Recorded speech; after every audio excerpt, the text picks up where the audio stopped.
नमस्कार, मी प्रणिता बोरसे. आपण पाहत आहात TV9 मराठी आणि आता बुलेटिनमध्ये पाहूयात महाफास्ट 50 बातम्या. बीड आणि परभणी घटनेप्रकरणी धाराशिवमध्ये आज सर्वपक्षीय जनआक्रोश मोर्चा. संभाजीराजे छत्रपती, जरांगे पाटील, बजरंग सोनवणे, सुरेश धस, जितेंद्र आव्हाड उपस्थित राहणार. संतोष देशमुख आणि परभणी येथील सोमनाथ सूर्यवंशी यांच्या हत्येप्रकरणी आज वाशिममध्ये सर्वपक्षीय सर्वधर्मीय महामुक मोर्चा. संतोष देशमुखांचे भाऊ धनंजय देशमुख आणि पुत्र विराज देशमुख उपस्थित राहणार. पोलीस हत्या प्रकरणाच्या तपासाची माहिती देत नाहीत संतोष देशमुखांची मुलगी वैभवी देशमुखांचा पोलिसांवर आरोप. तर तपास कोणत्या दिशेने सुरू आहे याची माहिती आम्हाला मिळायला हवी, वैभवी देशमुखांची मागणी. विष्णू चाटेला हत्या प्रकरणात एसआयटी ताब्यात घेणार. केज कोर्टाकडून एसआयटीला विष्णू चाटेला अटक करण्याची परवानगी. खंडणी प्रकरणी आरोपी विष्णू चाटेला न्यायालयीन कोठडी, पण संतोष देशमुख हत्या प्रकरणात विष्णू चाटेला अटक करण्याची केज कोर्टाकडून एसआयटीला परवानगी.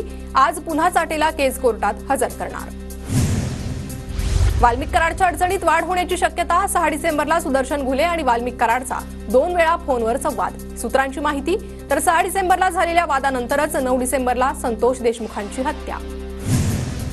वाल्मिक कराड नंतर मुलगा सुशील कराड अडचणीत येण्याची शक्यता. मॅनेजरकडून बल्कर ट्रक, कार, प्लॉट, सोनं ताब्यात घेतल्याचा आरोप. सुशील कराडवर सोलापूर जिल्हा आणि सत्र न्यायालयात फिर्याद दाखल करण्याची मागणी. उद्धव ठाकरे माझे मित्र होते, ते माझे शत्रू नाहीत. आता राज ठाकरेही मित्र आहेत. राजकारणात काहीही पक्क नसतं. एका मुलाखतीत मुख्यमंत्री देवेंद्र फडणवीसांचं वक्तव्य.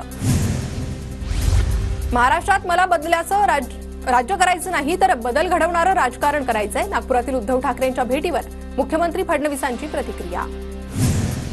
शिर्डीत उद्या भाजपचं राज्यस्तरीय अधिवेशन. भाजपचे सर्व मंत्री, आमदार, खासदार अधिवेशनाला उपस्थित राहणार. राज्यभरातील जवळपास 15,000 पदाधिकारी उपस्थित राहणार. तर अमित शहा, नितीन गडकरी, मुख्यमंत्री फडणवीस पदाधिकाऱ्यांना मार्गदर्शन करणार. निवडणुका जिंकताच राष्ट्रवादीला आश्वासनांचा विसर. माझ्या भाषणात शेतकरी कर्जमाफीबाबत कधी ऐकलं का? अजित पवार आणि हसन मुश्रीफांनी कर्जमाफीचा विषय थेट हसण्यावर नेला. 6 महिन्यांसाठी का असेना मला मंत्रिपद मिळणार. मला 100% मंत्रिपद मिळणार. आमदार धर्मराव बाबा आत्राम यांच्याकडून विश्वास व्यक्त. भाजप सोडलेल्या बाळा भेगडेंसाठी अजित पवार गटाचे आमदार सुनील शेळकेंची भाजपला साद. भाजप श्रेष्ठीनं भेगडेंना माफ करून परत घ्यावं. पुढच्या निवडणुकांमध्ये भेगडे चूक करणार नाही, शेळकेंची प्रतिक्रिया. नागरिकांची काम करण्यासाठी पक्ष कार्यालयात हजर रहा. अजित पवारांच्या पक्षातील मंत्र्यांना सूचना.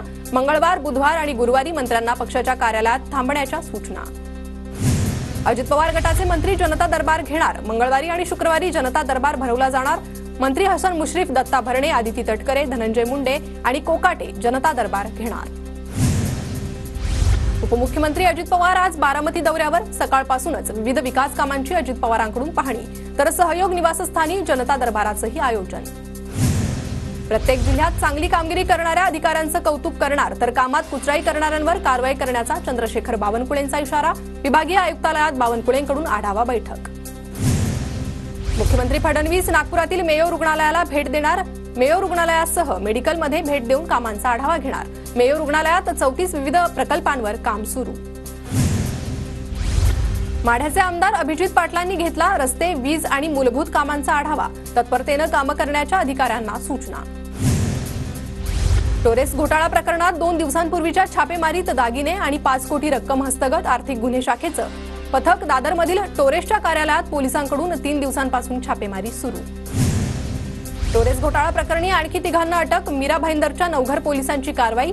3 आरोपींकडून 26 लाखांची रोकड जप्त. 3 आरोपींना 5 दिवसांची पोलीस कोठडी. आमच्या परवानगीशिवाय आरेतील झाडं तोडू नका. सर्वोच्च न्यायालयाचा मुंबई महापालिकेच्या वृक्ष प्राधिकरणाला आदेश. झाडे तोडण्याची गरज भासल्यास प्राधिकरणानं न्यायालयात अर्ज करण्याचे निर्देश. ख्रिसमसच्या सुट्टीचं निमित्त सांगत टोरेसचे मुख्य संचालक देशातून फरार. आर्थिक गुन्हे शाखेच्या चौकशीत माहिती समोर. तर या प्रकरणात 3,000 मोजोनाईट खडे आणि 5 कोटींची रोख रक्कम जप्त. मुंबई पोलिसांच्या आर्थिक गुन्हे शाखेचं इंटेलिजन्स युनिट 4 वर्षांपासून बंद. मुंबईतील टोरेस घोटाळा उघड झाल्यानंतर धक्कादायक बाब समोर. इंटेलिजन्स युनिट सुरू असतं तर टोरेस घोटाळा लपला नसता, अशी चर्चा. उद्या मध्य आणि पश्चिम रेल्वे मार्गावर मेगा ब्लॉक. सिग्नल यंत्रणा आणि ओव्हरहेड उपकरणांच्या देखभालीच्या कामांसाठी घेण्यात येणार ब्लॉक. जानेवारी फेब्रुवारीमध्ये दिवा कोपर दरम्यान वाहतूक ब्लॉक असणार. दिवा आणि वसई रोड स्थानकांदरम्यान दरम्यान अप आणि डाऊन मार्गावर तुळ्या उभारण्यात येणार, त्यामुळे दिवा वसई रोडवरील रेल्वे गाड्या रद्द करणार. कर्जत स्थानकावरील पायाभूत कामं पूर्ण करण्यासाठी उद्या बदलापूर खोपोली लोकल सेवा बंद तसेच अनेक लोकल अंशतः रद्द करण्यात येणार. तर मध्य रेल्वेवरील पळसदरी आणि भिवपुरी रोड स्थानकांदरम्यान अप डाऊन आणि मधल्या मार्गिकेवर दुपारी 1:50 ते 3:35 ब्लॉक असणार.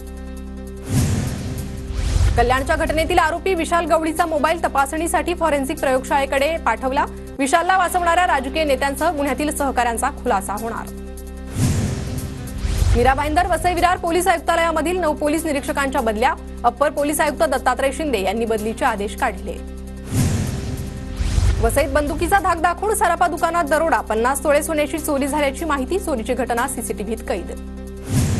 शहापूरमध्ये एसटी महामंडळाचा भोंगळ कारभार. वारंवार तक्रार करूनही नादुरुस्त बसची वाहतूक. सापगाव फाट्यावर बस बंद पडल्यानं प्रवाशांचे हाल. अहिल्यानगरच्या धामोरी गावात भूत दिसल्याची अफवा. एका वाहन चालकाला भूतानं मारहाण केल्याचा व्हिडिओ व्हायरल व्हिडिओनंतर परिसरात भीतीचं वातावरण. अंधश्रद्धा निर्मूलन समितीचे कार्यकर्ते अमावस्येला गावातच थांबणार. नाशिकमधील आदिवासी आश्रमशाळेतील विद्यार्थ्यांच्या जीवाशी खेळ. विद्यार्थ्यांना सडका भाजीपाला आणि कच्च्या पोळ्या दिल्याचं समोर. आदिवासी आयुक्त नयना गुंडेंकडून चौकशीचे आदेश. गोकुळ दूध संघाकडून म्हशीच्या दूध खरेदी दरात प्रति लिटर 2 रुपयांची वाढ. म्हशीचा दूध खरेदी दर 52 रुपयांवरून 54 रुपयांवर. जिल्ह्यासह जिल्ह्याबाहेरील उत्पादकांना फायदा होणार. मकर संक्रांत निमित्तानं विठ्ठल रुक्मिणी मंदिरात ऑनलाईन आणि व्हीआयपी दर्शन बंद. आजपासून पुढचे 5 दिवस व्हीआयपी आणि ऑनलाईन दर्शन घेता येणार नाही. मंदिर समितीचा निर्णय. शिधापत्रिका धारकांचा मोबाईल नंबर लिंक होणार. धान्याचा काळाबाजार रोखण्यासाठी मोहीम. बोगस लाभार्थी उघडकीस येणार तर लाभार्थ्यांना हक्काचं धान्य मिळणार. शेगावातील केस गळती प्रकरण. आठवडाभरापासून नागरिकांनी अंघोळच केली नाही. केस गळतीच्या भीतीनं लोक अंघोळच करत नाहीत. प्रशासनानं शुद्ध पाण्याची व्यवस्था करण्याची मागणी. नागपूर विमानतळावर परिसरात मोकाट कुत्र्यांचा हैदोस. पाळीव प्राण्यांवर तत्काळ निर्बंध लावा. नागपूर विभागीय आयुक्त विजयलक्ष्मी बिद्री यांच्या सूचना. नाशिक जिल्हा विकास आराखड्यात 141 कोटींचा कपात. तर जिल्ह्यातील विकास कामांना ब्रेक लागण्याची शक्यता. पुढील वर्षासाठी 691 कोटींची शासनाकडून मर्यादा निश्चित. नायलॉन मांजा विरोधात नाशिक महापालिकेची कडक मोहीम. मनपा आयुक्तांकडून नायलॉन मांजा वापरणाऱ्यांवर कठोर कारवाईचे आदेश. पालिकेकडून दुकानांची तपासणी सुरू. जालन्यातील सौर ऊर्जा प्रकल्पावर खंडणी मागितली तर तात्काळ पोलिसांना कळवा. पोलीस अधीक्षक अजय कुमार बन्सल यांचं आवाहन. सौर ऊर्जा प्रकल्प उभारताना काही अडचणी आल्या तर तात्काळ संपर्क साधण्याचं आवाहन. जालना जिल्ह्यात पुन्हा एकदा लंपी रोगाचा प्रादुर्भाव. शेतकरी वर्गात चिंतेचं वातावरण. पशुवैद्यकीय विभागानं तातडीनं लक्ष देण्याची मागणी. उजनीवर विदेशी पाहुण्यांचं आगमन. हजारो किलोमीटरचा प्रवास करून आलेल्या फ्लेमिंगोमुळे धरणाचं निसर्ग सौंदर्य अधिकच खुललं. फ्लेमिंगोना पाहण्यासाठी पर्यटकांची गर्दी. जालन्यात रब्बी हंगामातील पिकांना ढगाळ वातावरणाचा फटका. पिकावर औषध फवारणी करण्याची वेळ. गहू, हरभरा, मका, ज्वारी, द्राक्ष, डाळिंबाला फटका. जळगावच्या चाळीसगावमधील डोळ्याच्या धर्मार्थ दवाखान्याची दयनीय अवस्था. काही दिवसांपासून दवाखाना बंद असल्यानं गोरगरीब नेत्ररुग्ण सेवेपासून वंचित. छत्रपती संभाजीनगरच्या सिल्लोड तालुक्यातील पिंपळगाव पेठमध्ये अज्ञातानं घर आणि गोठ्याला आग लावली. भीषण आगीत गृहोपयोगी वस्तू, धान्य, गोठा जळून खाक. तर कुटुंबाचं लाखो रुपयांचं नुकसान. पालघरच्या मनोर ग्रामपंचायतीनं बिअर शॉपीचे न हरकत दाखला दिला नसल्यानं सरपंच आणि उपसरपंचांना मारहाण. मनोर पोलीस ठाण्यात आरोपी अलवी रईस यांच्या विरोधात गुन्हा दाखल. मारहाण केल्याचा निषेधार्थ मनोर बाजारपेठ बंदची हाक. साताऱ्याच्या कराडमधील पालीच्या खंडोबा यात्रेचा आजचा मुख्य दिवस. भाविकांची दर्शनासाठी मोठी गर्दी. मंदिर परिसर येळकोट येळकोट जय मल्हारच्या गजरात दुमदुमला. छत्रपती संभाजीनगरात रिव्हॉल्व्हर विकणारा अटकेत. 60,000 रुपये किमतीची रिव्हॉल्व्हर जप्त. आरोपीला पोलिसांकडून अटक.